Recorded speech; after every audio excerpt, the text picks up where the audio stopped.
Hi everyone, just wanted to do a little video on a couple of questions that I get asked quite regularly in work and in my personal life. And I guess it's probably easier to do it on a video to explain things than to try and have it as a written post. So one of the first things would be to do with autism.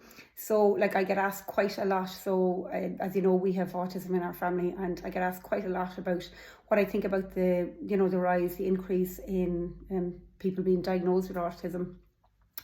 And I think one of the, obviously I'm not a specialist who works in autism, we just have it obviously in our family life.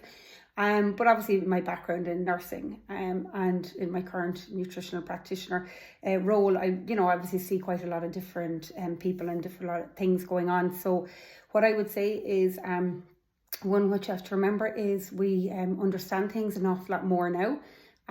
We understand so much more about people and about not trying to fit people into these, normal brackets and normal tick boxes. So obviously now our neurodiverse and neurotypical. To me, there is no normal anyone, no normal anything. And I suppose from society's point of view, that's where labelling often cannot be a good thing, because people fit you into a box in their head. When they hear whatever label you might have.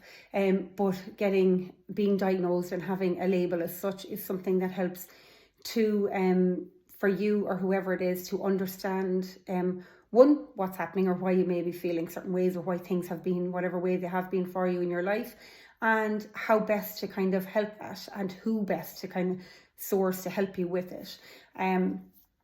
And that's, I suppose, the importance of labelling. But the downside and the bad side is of it that people then fit you in a box in their head. But none of us are normal, we all have different traits and quirks and personalities, and that's what's important to look at, as the whole person. That rise too is girls are very often misdiagnosed, or later diagnosed, or they're not often seen, and that's because they mask very, very well, and they're very intelligent how they kind of mask their behaviour. They don't even realise that they're doing it half the time.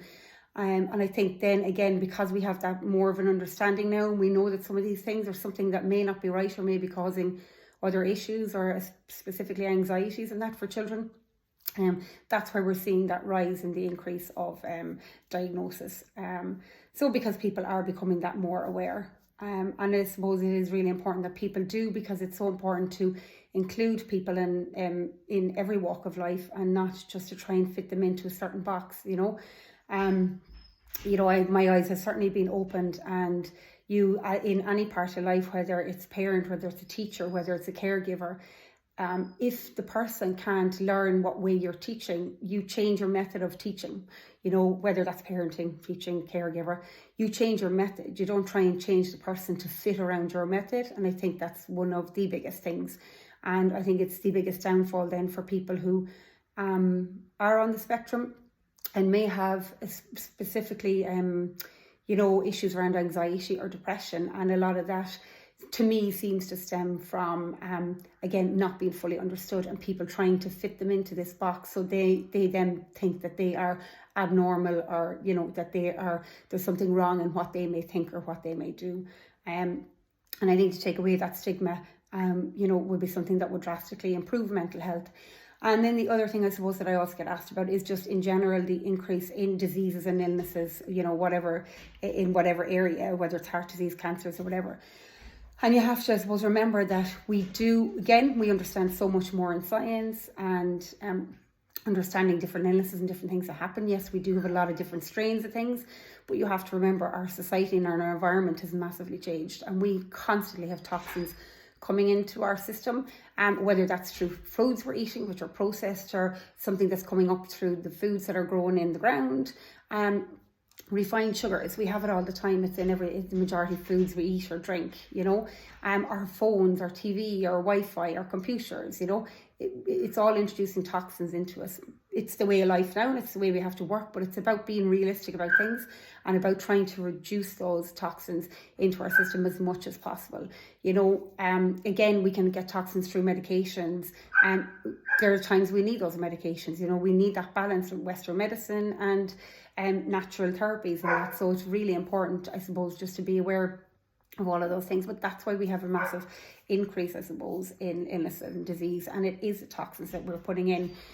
Genetically, you know, our microbiome is what, I suppose, what defines our genetics, and our genetics can go back nine ancestors, which is like, that's huge, right? So that's a lot of genetics that you can be predisposed to diseases and illnesses. And again, I think it's important. Education is the biggest thing, is to be informed, so that you know what kind of illnesses you may be predisposed to, so that you can try and prevent. It's about health prevention and trying to prevent those illnesses from occurring in the first place. So what I am eating today and what I'm doing in my lifestyle today not only affects like my children or whatever children you may have, it's their children and their children and their children. So you're thinking about nine ancestors further ahead down the line of what lifestyle you have led today. So, you know, it's really important to think about all of those things when we think about health. There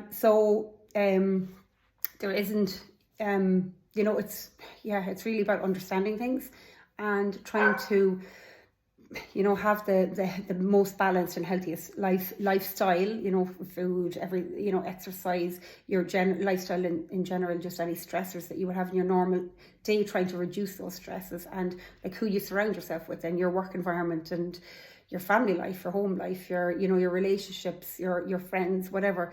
Again, all of these can introduce stressors into our body, and, you know, our bodies are already under quite a lot of oxidative stress from our day-to-day life, the way society is now.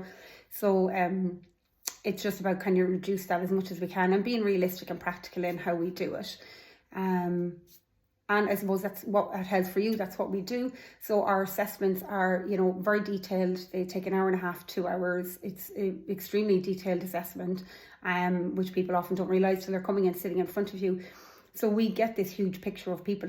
So it's very different to when you sit in front of a doctor or a dietitian or whoever, who may only have a 15 minute time slot, half an hour if you're lucky, you know. So when you're able to see in depth into somebody's life and what's happening and what systems, you know, may be imbalanced or may need support, we can see that in those assessments because they are so detailed.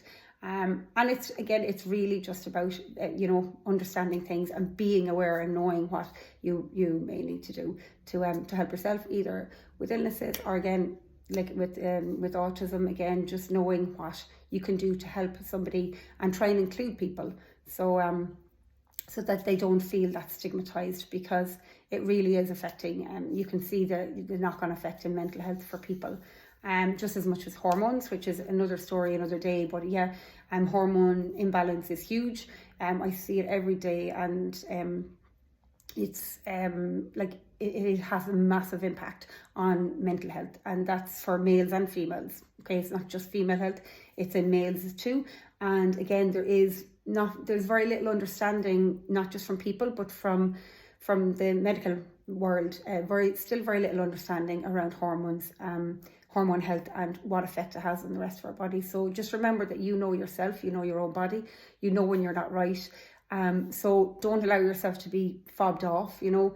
Keep going till you find somebody who is going to listen to you, because, you know, you're not just feeling these symptoms out of nowhere. your body is telling you there's something wrong, and it's trying to get to the root cause of those symptoms so that you can help yourself.